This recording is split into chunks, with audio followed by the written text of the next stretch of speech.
Hello, guys, welcome to Boolean. Today I will teach you about data types used in Java. So stay tuned to this video. A data type, in programming, is a classification that specifies which type of value a variable has and what type of mathematical, relational or logical operations can be applied to it without causing an error. A string, for example, is a data type that is used to classify text, and an integer is a data type used to classify whole numbers. Data types specify the different sizes and values that can be stored in the variable. There are two types of data types in Java. Primitive data types. The primitive data types include boolean, char, byte, short, int, long, float, and double. Non-primitive data types. The non-primitive data types include classes, interfaces, and arrays.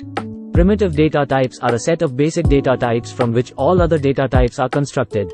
Most processors support a similar set of primitive data types, although the specific representations vary. More generally, primitive data types may refer to the standard data types built into a programming language. Primitive data types, these are not predefined. These are user-defined data types created by programmers. These data types are used to store multiple values. For example, consider an array that stores a group of values. Class is also a primitive type that stores different methods and variables.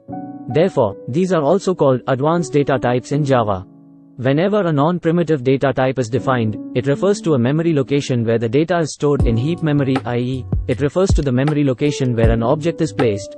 Therefore, a non-primitive data type variable is also called reference data type or simply object reference variable.